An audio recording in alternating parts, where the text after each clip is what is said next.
The Bill Simmons Podcast, presented by FanDuel. All right, this is years in the making. From the mean streets of Greenwich, Stephanie McMahon. I don't know what took you so long to come on. I don't understand. I had to wear a collared shirt for this to impress you. That's I don't right. know. That was pretty much it. You just had to get dressed up. I mean, it took you a while to figure it out, but I'm glad you did. WrestleMania is coming this weekend. What number are we up to? 37. I think what gets lost now that it's been forever and a year is how important in the mid-'80s the first WrestleMania was to only child losers like myself, who really for weeks on end just couldn't believe it. All of a sudden it felt like not only did we have this huge event, it was a little cutting edge, it's pay-per-view, but then it was like Hulk was on the cover of Sports Illustrated. That's right. Mr. T and Hulk were on SNL. Like, it just was like, holy shit, wrestling's becoming mainstream. Like, how do you barely remember that, or you remember it a little bit? What do you remember? I remember it a lot, and actually I talk about it a lot because it was really my father's vision of how to put WWE on the map. What was our Super Bowl? What was our Grammys? You know, there was no such thing as social media at the time. So how were we going to get people talking about WWE across all water coolers? And he came up with the idea of WrestleMania. Liberace and the Rockettes opened the show. Let's see, Billy Martin was a guest timekeeper. Muhammad Ali was the special guest referee. Mr. T actually competed in the main event, teaming with Hulk Hogan. And let's see, Cyndi Lauper accompanied Wendy Richter to the ring as a part of the Rock and Wrestling connection that we had at that time. It really was. And, you know, Hulk Hogan appeared on the cover of Sports Illustrated. They were on the Letterman show, the Tonight Show. I mean, it really was our way to put WWE on the map. And I'm really grateful that it was successful because my parents mortgaged everything they owned to make WrestleMania 1 happen. Right. And they had gone bankrupt in the mid 70s. So it was a double risk. Pregnant with me. She was 8 months pregnant with me, and she went outside to go get in her car to meet my father at the courthouse to declare bankruptcy. And there was a boot on her car for an unpaid parking ticket. Ugh. And she had to get a ride with the tow truck driver. So can you imagine, like, there's my dad, and he's this crazy entrepreneur, right? And he's pacing outside the courthouse. And he, by the way, is never on time, but he was this day. And then out comes my mom, hugely pregnant, like pouring out of this tow truck to go with him into the courthouse. No pressure at all, right? Yeah, I remember the Cyndi Lauper thing was the first time. Because even when Hulk won the title, and I think they were right around the same time. I forget the timeline of what came first. But when Hulk won the title, it was still like, oh, cool, Thunder Lips, who used to be a bad guy, and he's back, and now he's the champ. And everyone was kind of tired of Bob Backlund at that point. And it was just cool to have some new blood. But in general, it felt like it was coming on. But then when Cyndi Lauper got involved and was involved in a feud, and Lou Albano was in her video. Yep. And girls combined with have fun. Yeah, combined with Hulk being in Rocky 3. And it was like, okay, this is not just like, you know, Saturday morning wrestling anymore. This feels like something's happened. It all culminated in WrestleMania 1 and then WrestleMania 3, which I still feel like is one of the great events of all time. I agree. I was there. Which we did in our film, in the Andre film. We really, Jason Hare really captured it. Like, it was the Silverdome. It really was packed. 93,173 people. At the time, it broke the world indoor attendance record. Yeah. For an entertainment event. So as you think about this WrestleMania, now we're 13 months into the pandemic here, and you could really feel it in wrestling. I thought the first couple months, and I've talked about this in the pod, like, you just kind of don't realize how important crowds are until they're gone. And I feel like wrestling felt that the most because every entrance, every dead spot during a match when they glance out to the fans, you know, every sort of, oh, what do the fans think of this? How are they going to react to this? Is this person catching on? Are they getting tired of this person? Are they rooting for this person they're not supposed to be rooting for? There are all these elements, and they were just gone. Yeah. And did you feel like, what happens to our business? Should we shut down? Like, what were the thought process going on there? It was never a question of if, but how we were going to continue to produce our programming. We never went off the air. And, you know, of course, there was a lot we did in really short fashion, especially in terms of medical protocols and everything else. But my hats go off to our performers in particular. Yeah. Can you imagine? I mean, our fans are a part of our show. I think WWE is one of the most, interactive brands that has ever existed, even back to the days of the Roman Colosseum, right? Where the emperor would decide the gladiator's fate. It was interactivity, that the fans were a part of it. Should he live? Should he not live? Obviously, we've evolved from that. Well, I still feel like Vince's thumbs up, thumbs down, though. Basically, I don't think we've lost too much of it. Yeah, it's a literal outcome.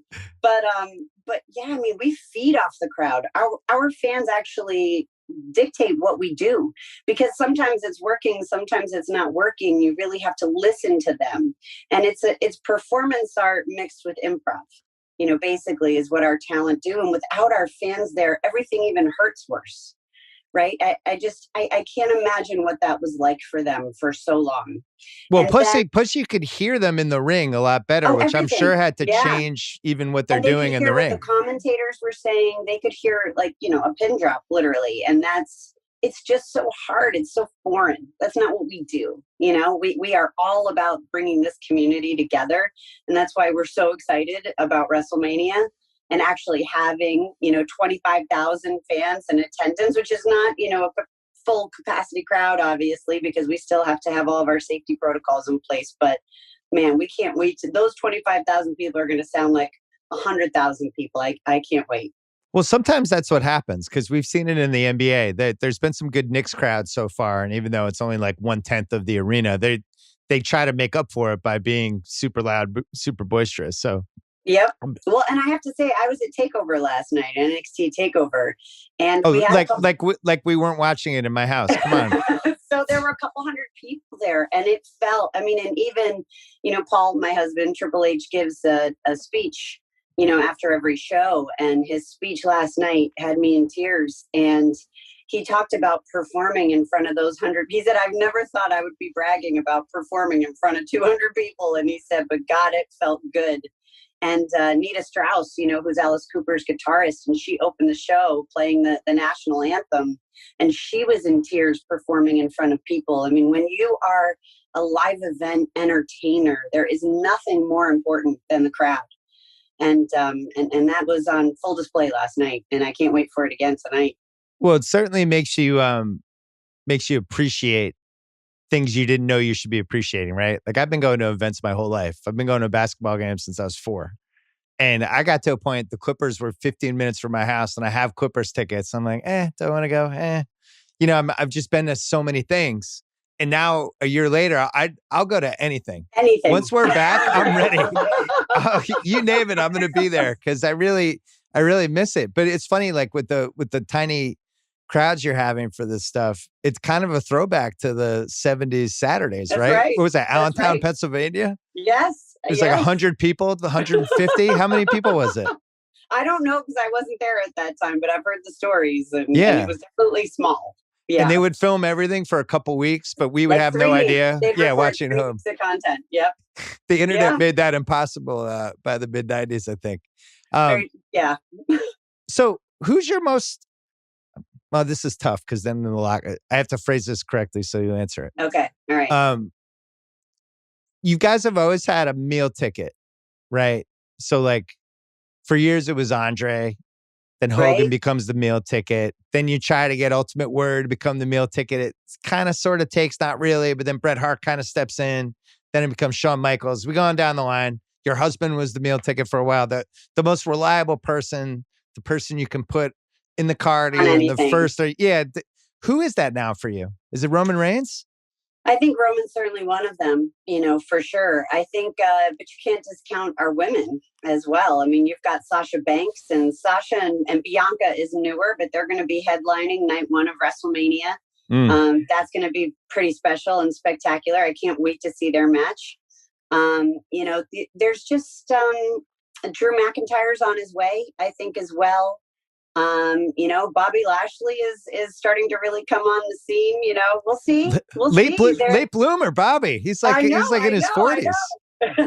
So I think it's not just one person, and I think that's part of the diversification of everything, right? Of platforms, of content, of all the different ways you can interact and engage with, various influencers and talent. And, I think there's one thing about WWE is that there's someone for everyone. It's relatability is so important in storytelling, to be able to see yourself in a story or to be able to put yourself in a story. Maya Angelou has this great quote that I love, and this may not be an exact translation, but people will never remember what you said. They'll never remember what you did, but they'll always remember how you made them feel. And if you can make people feel, that's the money. That's the connection. That's what keeps them hooked and keeps them going. And I think, when you have a proliferation of different types of talents, you have those opportunities to engage. Well, the most interesting wrinkle to all this was Becky Lynch was about to be the biggest star in your company if she wasn't by the time, and all of a sudden she's starting a family. Yep. And you'll get her back at some point, right? Oh yeah. Well, I certainly hope so. I know maybe this weekend. I've no inside information. It would just be a great time. WrestleMania is usually a time when somebody might come back. Yeah, you never know. You never know, Bill. So you get that call from Becky. How many kids do you have now? 3? I have 3, 14, 12, You're the ultimate 10. example of a working mom. And you get that call from Becky. You're happy for her, but at the same time, at what point does your mind go to, wait a second, I'm losing my number one person right now? What do I do? Well, I think it's kind of simultaneous, right? Like, it's reality. So, and this is a physical business. So it's not like she could continue to compete, because she's pregnant. But of course, so incredibly happy for her, her and Seth, WWE superstars. Right. And here they are having a baby. But it's funny. I kept talking to Becky all during her pregnancy. And then afterwards, she was actually pitching somebody jumping her in the maternity ward. Oh, my God. Oh, my God. Well, I guess we could reenact it. Maternity ward match. Oh, yeah. That's coming. This is the second part of the women's evolution. This is a running joke with my son. Anytime we're in an elevator, he kind of looks at me and he gets that crazy look. And I'm like, and I know what he's going to do. He's going to be like, oh my God, elevator match. And he just will charge me. But same kind of thing. With Becky Lynch, so she comes back. This has not happened, right? Has a mom held the WWE Women's title? Oh gosh, it's a great question. I feel like that's probably has not happened. That'd be intriguing. I don't think it has. Because don't quote me on that, but I don't think so. You had incredible momentum with that division with her and Ronda Rousey, and then Ronda Rousey leaves too. But now it feels like it's back. But there was a moment there where it was like, wow, is this going to become bigger than the men? With any stars, right? When you're building your stars and suddenly you lose them, it takes a little while to rebuild back up. But now that the women's division is built back up and then they come back, now the stars are really going to rise. Well, you needed Sasha Banks. And she was somebody who I think was anointed early and now has belatedly become, I think, what you thought maybe she was going to be 3 years ago, right? I mean, I've always known that Sasha could be right at the top. She just has that it factor. She just shines. Yeah. But, ultimately it's not my decision, but, I'm certainly very, very excited for Sasha to have this moment. I think during the pandemic, I've actually heard fans credit Bayley and Sasha for really carrying a lot of the pandemic with their storyline. And I think they did, and so grateful to each of them for doing so. How much of the emphasis on the women's division the last 6-7 years came from it being a really smart, creative opportunity to do that, given how the world has been changing the last 20 years, and just something you personally felt like the WWE was just falling short with for most of your life? So it's something I had obviously been fighting for a really long time. Not just me, a lot of people, but it took it really started with the way we started recruiting and training our female stars in the Performance Center, right? So really a lot of the credit goes to my husband. He started recruiting elite athletes, both male and female. He would give the women the same amount of match time as the men. He was training them the same as the men. At one point in time, there was a theory in our business that women shouldn't wrestle like the men, that they would have more cat fights, and that's what the audience wanted to see. It wasn't intentionally to, hold women down. It was a belief that the audience wanted, that's what they wanted to see, until we prove them wrong. Yep. And when you started giving women the same opportunity and the same match time, they started stealing the spotlight and stealing the show, to the point where the crowds at NXT started chanting, "This is wrestling and women's wrestling." And then you go to, Monday Night Raw, where we had a women's tag match, 4 women competing in a 3-hour show, and it lasted all of 30 seconds. And unfortunately, that was the norm. And our fans had had enough. And they started a hashtag called Give Divas a Chance that trended worldwide for 3 days, specifically calling for more character development, better storylines, longer matches, more athleticism. And we responded in the biggest way we could. And Vince sent a tweet and he said, "We hear you, keep watching, hashtag Give Divas a Chance." So then strategically at WrestleMania at AT&T Stadium in front of 101,000 people, we broke our own record. I was there from WrestleMania 3. All right, I was there too. And that's where we announced the rebranding of the Divas division to the women's division. We unveiled a new championship belt, more akin to the men's, but still feminine, and announced our women would be called superstars, same as the men. And, then our women have gone on to headline and main event all of our programming, including WrestleMania. WrestleMania 35 for MetLife Stadium was a triple threat match with Ronda, Becky, and Charlotte. I was there. And,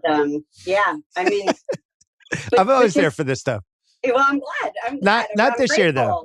This year I I couldn't pull it off. But next year, LA, I will be there. All right. I'm holding you to. Well, next year's Dallas, and then the year after is LA. That's right. You moved it. Yeah, we did. We had to. I'll be in Dallas. Okay. All right, good. Last time I was in Dallas, I was sitting up close and they do the thing where coming out of whatever the commercial or the trailer, they're going to show you on camera. So the guy's like ready. And on my phone, I got the Patriots logo. And my son was like, don't, Dad, we're going to get killed. I'm like, no, I'm doing it. So then they showed me and I put my phone up with the Patriots logo and everybody booed. It was great. I got like real heat. I was fired up. That's good. It was great. I could have shown like the Russian flag or something and gotten less heat than the Patriots logo. It was the number one thing I could have shown. That's what I should have done then, because it was hard to keep Triple H a heel that night. Right. You wrestled a few times. You were in there a couple times. Only once at WrestleMania. Right. No, but I'm saying just in general, you dabbled in it, but you never, it was always for storylines, but never really something you thought about doing. Well, I wouldn't say that I have necessarily the athletic prowess to have been a full-time wrestler, I was able to pull off, 10 or 11, maybe a dozen matches. But they were very well planned. And, I have no problem taking bumps. Like I can get beat up all day. That's no problem. I think it's more of the offense that I have trouble with. Making it believable. When you started getting sucked in there and into storylines and stuff, like in retrospect, how do you feel about all that? Because you were almost married at one point. You were kidnapped. Undertaker. Yes, yeah. I was abducted.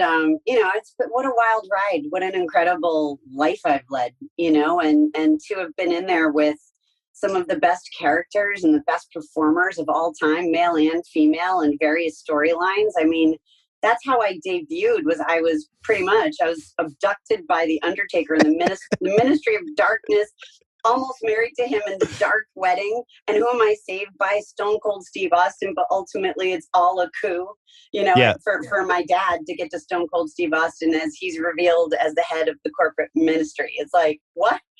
And then I wind up, I think I'm marrying, one superstar named Test, and it's all like this, beautiful kind of wedding. And turns out the night before, Triple H had Mickey'd my drink and married me in a drive-through wedding that I didn't know about.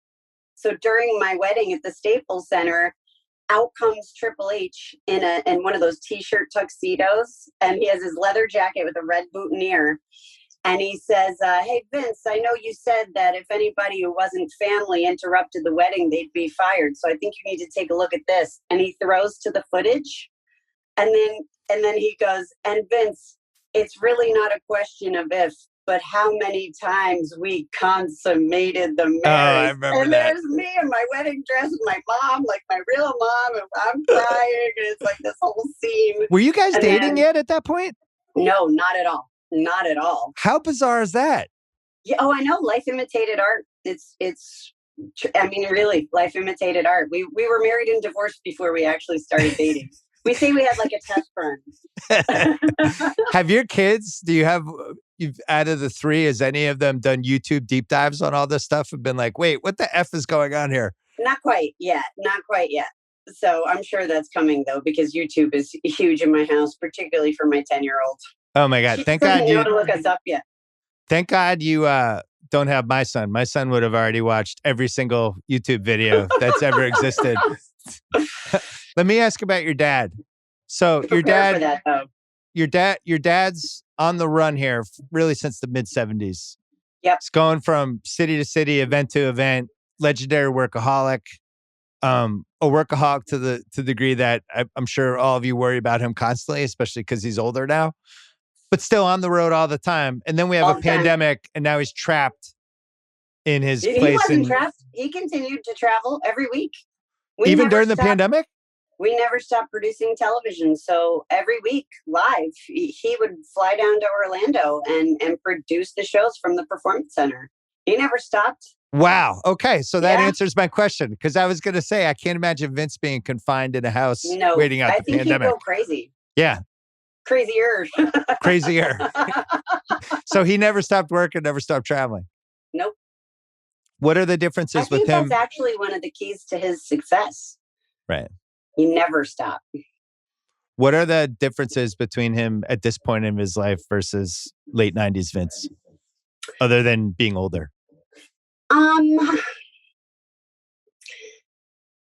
It's funny. He's grown a lot, I think, as a person. A lot of things are still the same, and he still trains at midnight after he's finished, working, if he's done working at that time. Yeah. He still just drives forward no matter what. He is totally inappropriate most of the time. He's the best, and he's always been an amazing father. And it's funny because I call him Vince in business, but Dad at home. And when I'm doing interviews, it's sometimes awkward, to transition that way. But it's helpful because there is Vince, my boss, and there is my dad. They are different. But I think he's really himself, just a little more seasoned, a little older. He would say he looks a little bit different, which of course he does. But he's still the same Vince. And he had known your husband obviously for years and years and years before you started. Yeah, he always says he dating. loved him first. Right. Do you feel like competitive with me? Well, that's the thing. It's such a good match that you married somebody who can actually like kind of stand up to Vince, because that's like, hey, maybe stand up's not the wrong word, but who's used to him and who's not going to be afraid of him and be able to kind of morph into his world. Do you feel like you could have married any person, or did it have to be somebody that would have to pass some invisible test with your dad? So it's different because my husband works for my dad. Right. So, my dad's still the boss, so he still calls the shots no matter what. But I don't think I could have. First of all, I think, I'm, romantic, and I think that my husband and I were really meant to be. Right. But I don't think it would have worked with anyone else given my profession, and me traveling and being, so deeply ingrained in our business. It's, it can be all consuming if you want it to be. And it's our family's business. So it is all consuming, and I love it. And so does Paul. So it was, that's definitely a shared value that we have. How did you end up with the same work ethic? Is that DNA, or is it just like you're watching your dad and you don't know any other way to be? I don't know. I really don't know. It's got to be DNA. It maybe, I know I don't like sitting around doing nothing. It aggravates me to not be accomplishing something, but that's probably, somebody could psychoanalyze me. It's probably not a good thing. I do think your parents set the example, or whoever's raising you, whoever you see, in your life, that does set the example. And both of my parents have always been so hardworking, and they really raised us with, hard working class values. You have to work Yeah. for every dollar. You have to earn respect every single day. You have to be the hardest worker in the room. And especially when you're the child of, you have more opportunities, sure, without question, but it's a privilege, not a right, to be a part of our business. And you have to work that much harder to prove yourself.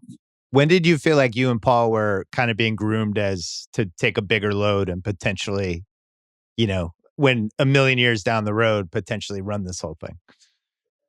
Well, it's funny because, I'm never in my father's head, right? So I think that, your role and position just kind of evolves naturally. And Paul going from being, one of the greatest of all time, in my opinion. But to go from being an in-ring performer to then becoming an executive in the company, and now to be sort of a creator in his own right with NXT, and to not only recruit, develop, and train our future superstars, but to be creating this content and this programming and these shows and these characters that, hopefully will go on to live forever. I think that demonstrated his capability far beyond, what anybody might have thought possible. So Yeah. I think that, I think the company is going to be in good hands for a long time. I could see it. I remember he came in, we did a podcast together, probably like 2013 when I was with Grantland. And the way he was talking about the industry, he was just really smart. And it was like, oh, I get Yeah. it now. Like, I didn't know how much of it was he just married you and they were trying to figure out how to It's give so more. funny. But it was, People think I married a trophy husband, and that's like not at all. I always think that's so funny when people think that, and then they start talking to Paul and they're blown away because he's so smart and funny and catches them off guard. yeah. And he definitely, when was the year you launched the network? 2014 or 13? Whatever, somewhere in there. Yeah, 7 years ago. Yeah, and we did a lot of stuff on Grantland about it because I thought it was really smart. I thought it was like cutting edge. This is the first time somebody's doing something that a lot of other people are going to try to do. And what's interesting is then you pivoted again with this Peacock thing, where initially you look at, this is going to sound like I'm doing an infomercial for WWE, but initially you create this network, you own your own content, you figure out how to pull all the people, all the subscribers to run through what you're doing. But then now we're in this world where the streaming live content has become so important. It was actually a dumb way to do it because the rights that you could sell to whoever is just worth more than running that network. Plus, you have to update the app. There's all this technology. It's so hard. Yeah. So you pivoted. We're not a technology company. Right. So when did you know you had to pivot? Well, we really started looking at it before the pandemic. I guess I would say about a year and a half ago, maybe even 2 years ago, we really started looking at the space. And, it's funny because my dad has always taught me in business that you have to stay slightly ahead of the curve. Yeah. You never want to be so far ahead that people can't get it. And you never want to be behind the curve. You want to be slightly ahead. And when you looked at the landscape and you could see these players, starting to really make moves, big time players with a lot of capital that obviously can be invested in technology and infrastructure. And, we're not a technology company, we're a content company. So it was a smart move for us. I agree at the time to launch, and it was scary. We actually had a linear deal. And because our fans, we were constantly doing research, and they had all said they wanted a WWE channel. So we had started working on a linear deal, and we were in Redline, but the partner wanted to lock up our rights for 10 years.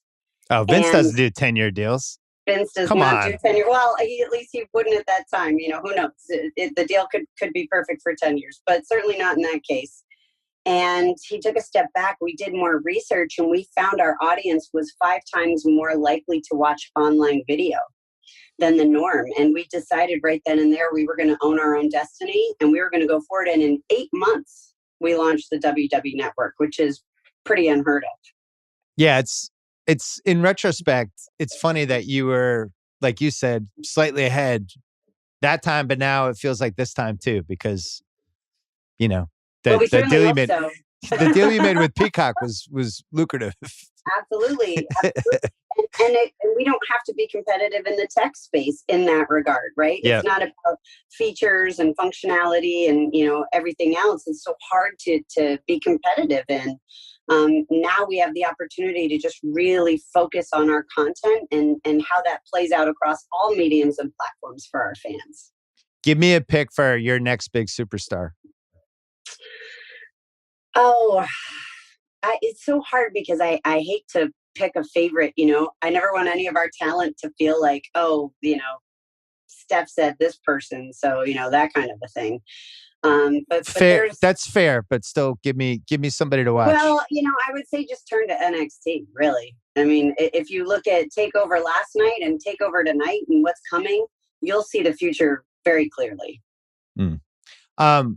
Wrestling, I don't want to say stunts, the bumps. Yeah. They kept kind of going a little crazier and a little crazier and a little crazier in the late 90s, right? And then a little crazier and then a little crazier. And that's kind of kept going. And now I feel like we've plateaued. There's only so high you can go and jump on whoever. Like at some point, it's just like you're gonna die if you're 50 feet up jumping. No, that's certainly not the goal.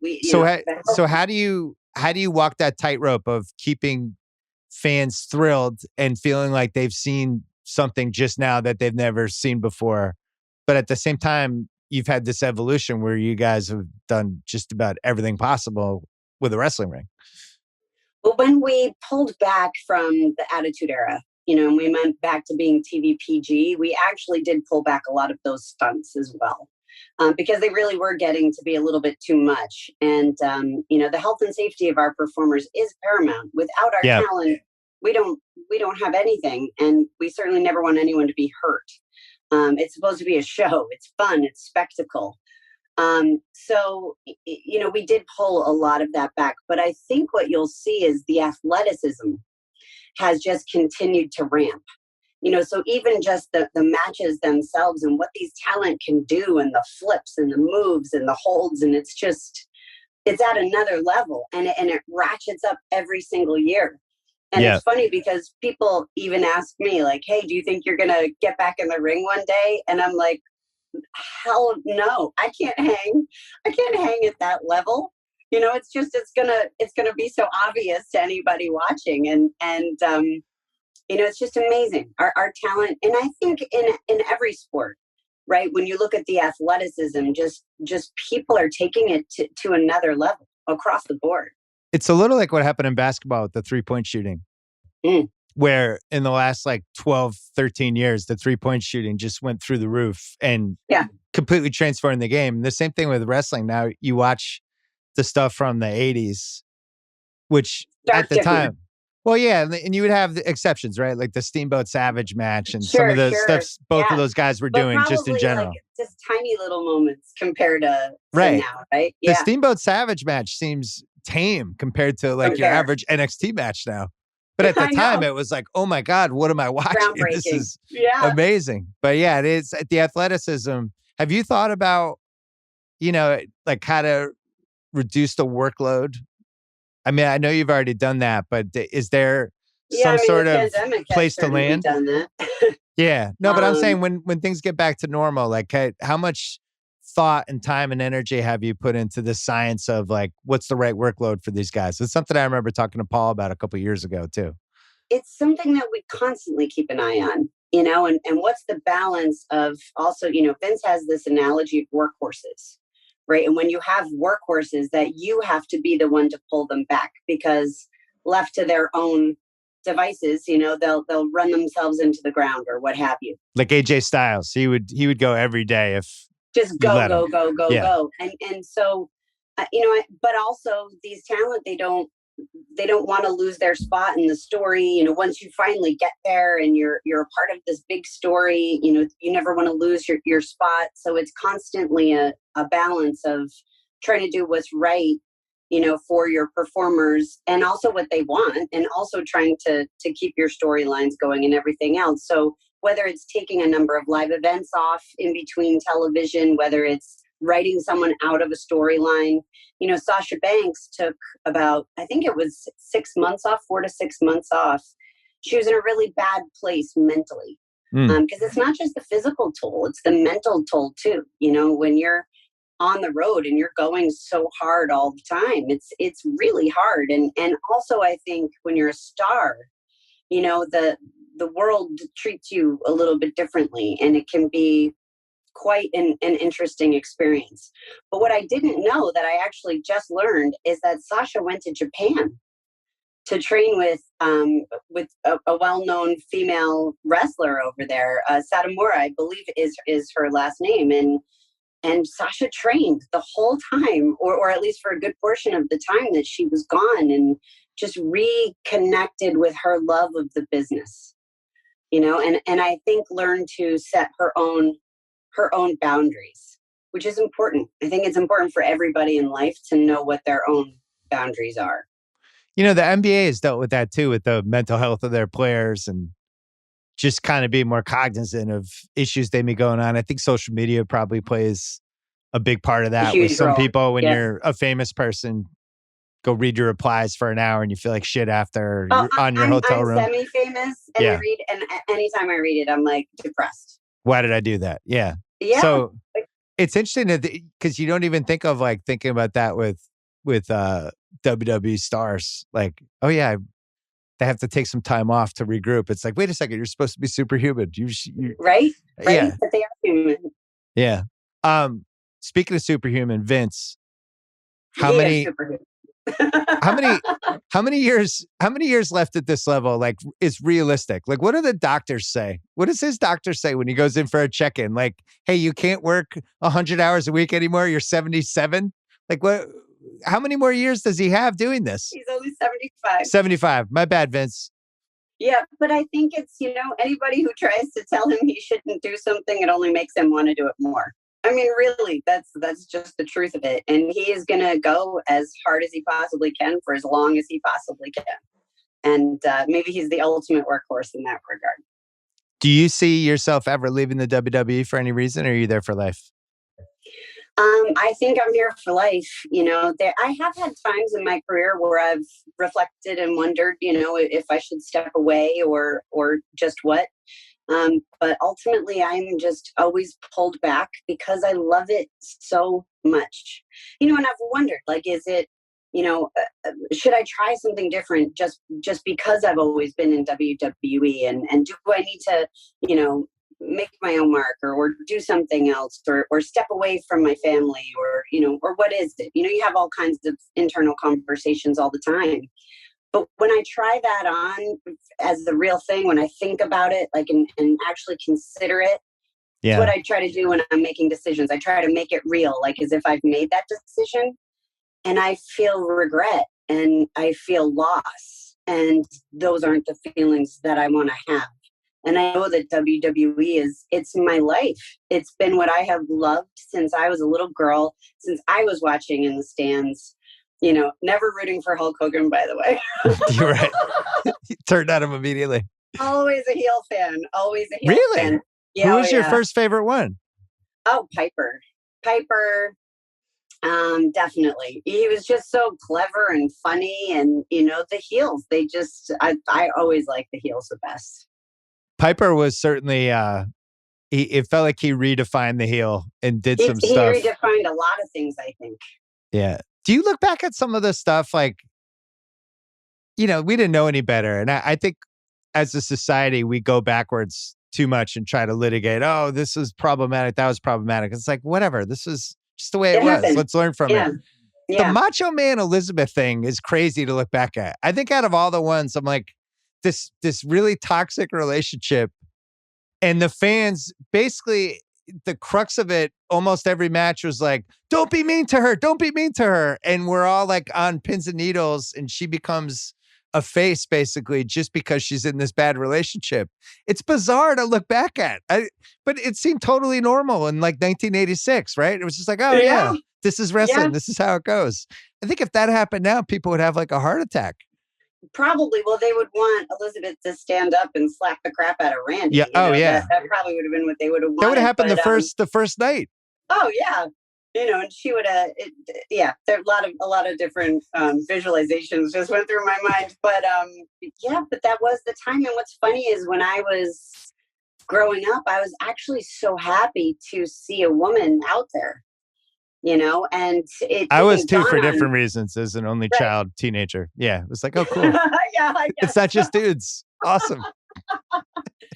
But she was always so vulnerable and so beautiful, and she just felt special, when she came out, and everyone treated her like she was special, and people really cared about her and what happened to her. And when she was worried about Randy and whatever it was, you believed everything she did. She was a very special part of our business, I think. People will not believe this, but you can look this up. When the Saturday Night Main Event and the Friday, first of all, the love triangle with Macho, Hulk, and Elizabeth, which I think was just a seminal television moment of the 80s. But there was a Friday Night Main Event, and I think it was to lead up a WrestleMania 3. 33 million people watched on NBC. It was a primetime Friday event. That would be not only the biggest show of 2021, it would be the biggest show by like 10 million people. Like the Harry and Meghan Markle Oprah interview, which felt like the biggest TV show ever. That was 17 million people. Yeah. It was twice as many people as the Harry and Meghan Markle. It's just like, it's really hard to explain what a phenomenon it became. When you think about all the competitors that Vince has vanquished, but now you have a new one, AEW, which that's right. It's smaller, but it's a little grassroots, but they actually have had their shit together for the most part. They've done some good things. They've broken some stars. My take on all of this stuff is always, it's good to have a competitor. It makes you kind of look within, try to figure out, oh shit, maybe we can't be fat cats, or maybe what's the best thing that's happened from having a competitor for you? I think having a competitor, to your point, it always makes you, and it's not that we never had a competitor. We just look at everything as competitive, right? Anything that's competing for eyeballs and attention is a competitor, right? We're all competing against each other. But in terms of a direct, wrestling competitor, I think it just, hopefully, it's going to make you a better company. It's going to make you re-examine everything that you do and do it to the best of your capability. So I think that it's always a good thing. Do you look at stuff like better and stronger? So like you had Dean Ambrose and he goes to AEW and becomes John Moxley and kind of comes into his own a little bit more. Do you look at stuff like that and have meetings after and been like, what do we miss here? Did we do something wrong? Or is it just, was this a circumstance thing? Could we have handled things differently, or you just move on and you don't think about it? No, well, in his particular case, he was leaving anyway. So that, I do believe that was a mutual decision, though I wasn't a part of those conversations. So his case is a little bit different, but of course, we always look at, I remember back when it was WCW and the Monday Night Wars, and it was war of talent, and our talent were getting stripped away and showing up on their show. And, I think it taught us a lot about business. Handshake deals don't necessarily matter at the end of the day. You need to have contracts, you need to do business differently. I think those were some of the key learnings, from that time. And then from this time, we'll see where it all shakes out. But yes, we're constantly talking, about how we can be better and what we can do better, because we always want to be the best company that we can be for our fans, for our shareholders, for our employees, for our talent. We want to be the best. It would seem like your biggest competitor right now is TikTok and Snapchat, which we're a part of. Right. But I'm saying like, we're actually the second most popular sports brand on TikTok behind the NBA. Oh, I would have thought you were first. Yeah, I was just thinking they were first to the dance. And so we're now at 10.6 million followers, and they're at 12, I believe. That's the last stat I heard. So we're hot on their heels. Because really the biggest competition is eyeball stealing. That's especially like with people 15 and under. Yeah. Yeah. That's the hardest thing. So what's our next move?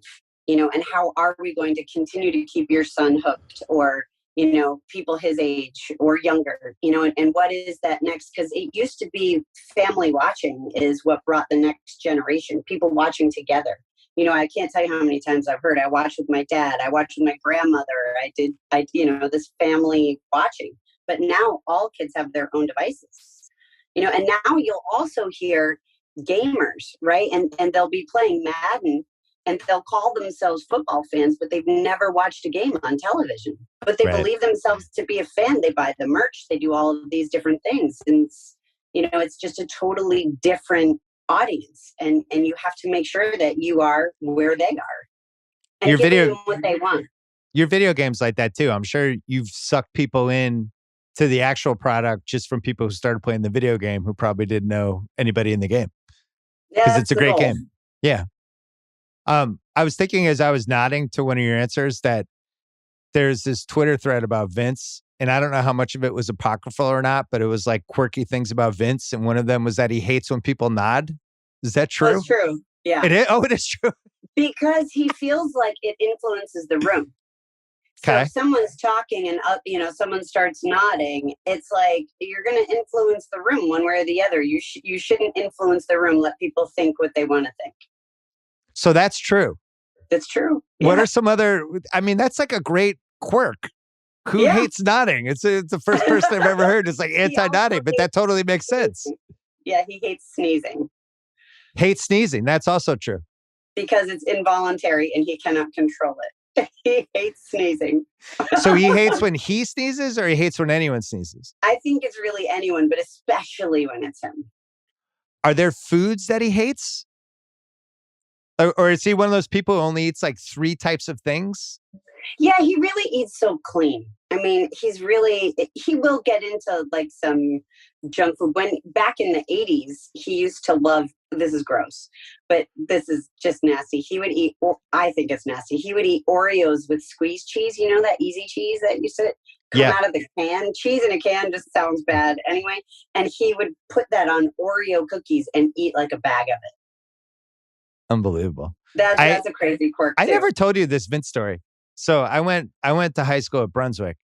And oh yeah, that's right. I always forget about that. But Vince always used to go to Portofino's because it was like his restaurant. And a couple times I would have like basketball practice or something like that. My mom would come and she would take me to a quick lunch. And a couple times Vince was there. And I was just like paralyzed the whole time because it was like part in awe because it's like a famous person, but also like being completely afraid of Vince because at that point he had kind of emerged as like this whatever, and it'd be like, oh my God, Vince is eating. And then the other one, which I have told you, is La Bretonne in Stamford, the French place, which was Andre's place. Yeah, and there were a couple times, right? And there were a couple times we would go there, and when you walked in, you could see the bar. Yeah, and they would be this bar was like 4 seats maybe. And just this little nondescript bar, and then you go take a right and go to the dining room. And there were a couple times you walked in and he was sitting at the bar, but he was 3 times the size of the bar. So it's like this little tiny cute bar, but Andre's filling 2/3 of it just sitting in one stool. And it was honestly like paralyzing. You don't even know. I didn't even go up and ask for an autograph because it was like, he wasn't 7'4". He was like 6'10", but we thought he was 7'4". I was like, I'm afraid to approach him. Sure. Was he? At one point in time, I mean, he may have just, gotten his shorter back with his back and everything. Yeah. But so you used to see him in there all the time, right? Well, he took me to dinner there. So my first non-family dinner date was with Andre, and I was about 14. And I remember walking into the restaurant and seeing him similar fashion. And I sit down and he starts laughing. It was like a big laugh. And I said, what is it, Andre? And he goes, everybody in here, they think I'm a dirty old man. And I was like, no, they do not. And he goes, oh, yes, they do. It's really funny. Could you understand half of the stuff he said? So I could. I had this which Andre and I had this very strange, sort of beautiful connection. And, wrestling itself and our business and my father, even just the stories you're telling, right? It's very polarizing, and people either love it, or they hate it, and maybe not even for good reasons on either side. Mm-hmm. And it was the same for me growing up, and sometimes people, hated me just because of who my dad was, or they loved me just because of who my dad was. And that always bothered me, right? So judgment, and that's just life, but it always bothered me. And I saw it happen with Andre, just people judging him, gawking at him, staring at him, not always in the nicest of ways. And I guess I asked him when I was around 7 years old, and I asked him if it bothered him. And I don't think anybody had ever asked him that before. And he kind of looked at me, and it was the beginning of this really beautiful friendship. And I could always understand him, even though he had this very deep, deep voice and the French accent and everything. I could always understand him. And we honestly didn't even need to talk very much. Yeah. But it was, so that was, one of the reasons why he took me to dinner, was we just had this special friendship, and he made me eat like everything. And some of it was just gross. But I had to eat it. I had to try it. I was so full and just not feeling well by the time I left that restaurant. So when you actually were in storylines and you're traveling like the wrestlers would, right? And you in whatever the Triple H storyline was, and you're on the road and you're going from Boston to Chicago to wherever, and you were living the life. Was that something you were like, this is fun, I'll do this for 6 months? Or you're like, holy shit, this might become my life? I loved it, every second of it. Yeah. Because I was always kept away from the in-ring side of our business. So ever since I was about 15, I've interned in our company in some form or fashion. I mean, I modeled merchandise when I was, a Right. little, I don't think I ever got paid for it. But but then, which was part of why. And my house was actually always used for all the production shoots and everything. So all of that was always happening around me, and I loved it. I was always so fascinated by it. So I was working in the office, and I would work the reception desk, and I still have people's numbers memorized. And I was a gopher, in various different departments, but I was never allowed on the road. And Shane my brother was. And he was a part of the ring crew, and he was earning his stripes, but in a totally different way. And I always wanted to go on the road. I love our business, and I love the creative of it. And I'm fascinated by the psychology of it and the storytelling and how it actually works. And if you are, I don't know if it's just a proclivity or whatever it is, but the live crowd, there is just nothing like it. And it is like a shot of adrenaline every single time to your heart. And it's not because of the adrenaline. To me, it's because of the connection. But there is nothing like the roar of the crowd. There really just isn't. And that's where I always wanted to be. It was actually really hard for me to come off the road. You were a good heel too. When you went evil a couple times, you were like, you thrived on it. Oh, mostly evil. Yeah, you have to. Well, I love it. I love being a heel because I get to be what everybody thinks I am. Yeah.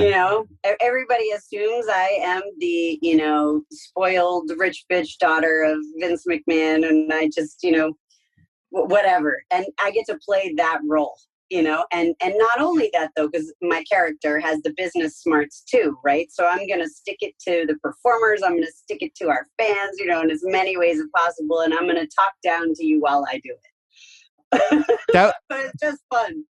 That was such like a pivotal WWE point when basically it comes down to Bret Hart punching Vince.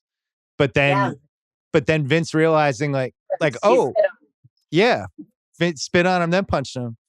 The famous what was it called? The Montreal screw job. But Vince realizing, oh, we should work this into the show. And and that leads to one of the best, 3-year runs in the history of the company. But then you get sucked into it, the whole thing. Yeah, it's almost like we were the original reality show. Seriously. Yeah. Because that was like before the Osbournes. Oh, yeah. All that stuff. Before the Osbournes. Yep. When Vince came, like Oz came out from behind the curtain. It was, and then wait, he has a family. And oh my God, they're all insane. It's funny because when I was growing up, Vince was just the guy who announced the Saturday matches. And yep. How was I going to know the backstory?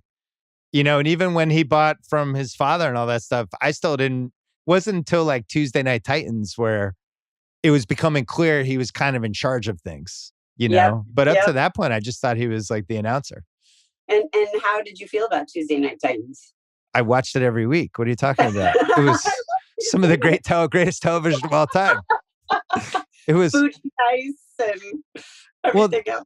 The thing was, like, this is another, you talked about being early on stuff. Like, he saw the cable TV piece really early and realized, like, oh, I'll beat the other promotions. I'll be on cable before they are. But then was able to use USA. And the other place that was doing it was the NBA. And the NBA was like, here are our games. Yep. And, the opportunity for advertising and, everything else. I mean, he really is a visionary and has been. And look, he took what was a regional wrestling promotion and made it into this global media empire, if you will, that's still going and still growing and, is hopefully set up for success, for quite some time. It certainly has had a lot of staying power thus far. Have your kids watched the interviews where he gets mad at the interviewer yet? Like the Bob Costas, any of those? But it won't surprise them. But yeah, I remember. So for one of those, I was in person. The Armin Kantaya one, I was in person, and it was actually really edited. Yeah. But we have the full footage. Yeah, you guys tape every interview you do. We did because we had to learn from that experience and others because we didn't, if it's not live, people can chop it up however they want and they tell whatever story they want. So it almost seems like my dad's reacting to some benign question and just going over the top, but that's not at all what happened. But yeah, with Bob Costas, I remember I was watching from home, like, oh my God, oh my dad, please don't hit Bob Costas. He was so mad. Do any of your kids do you have that one kind of semi-rambunctious, kind of little bit slightly a-hole kid who tries to test them and see if he can make them mad? So yeah, they're constant, especially my oldest has a lot of McMahon in her for sure. And, she loves to push buttons in as many ways she possibly can. But I mean, since like birth, she wouldn't sleep. When you would try to change her as an infant, she would turn purple. She was so mad and arch her back off of the changing table. I mean, it was like I was in a full sweat by the time I finished changing my daughter. But yeah, I hope that they all have the best qualities from all of us, right? And that tenacity and that drive and that never take no kind of attitude, that's going to get them very far in life. It might be very hard as a parent and, a little more challenging, but I think it's going to really set them up for success. There is something about him. I've had a couple of meetings with him. He likes me, so I'm in good standing with him, but I've been on a couple of Zooms with him too, and like whatever. And there's something authoritative about him that I can't fully describe. Where it's about which one, my husband or my father? No, Vince. Where? Oh, okay. Well, I wasn't sure. Yeah. No. Well. Yeah. Well, your husband has other stuff because he's gigantic. You don't want to mess with him. But Vince, there's something about the way he carries himself that you're always hinging on what his reaction is, and I don't really understand how he pulls it off, how he does it. He can just be sitting there in a Zoom screen and his face can be doing nothing. And you're just kind of looking at him like waiting for something. It's really bizarre. The only other person I've ever felt that with was David Stern, weirdly, who is a totally different guy than Vince. He was a little short, really super smart guy, but he was always like calculating, judging. And you ended up like just kind of hinging on what his reactions were. It's a weird CEO quality. It is, but I know exactly what you're talking about. I have myself sat there many times looking at him, wondering, because he's thinking, right? And he'll be quiet. And I think when people are quiet, most of the time you get uncomfortable. Like, did I do something wrong or what? Was that good? Was it bad? I don't know. Well, maybe it's the anti-nodding thing. Maybe because he doesn't nod. Maybe you're constantly at your heels. No all right, before we go, quick predictions for the next 2 years of WWE. Because you locked down Peacock, you have Fox, Nick Khan, CA super agent is aboard running stuff. It seems like everything is set, but yet you just said earlier, Vince always tries to be a little bit ahead.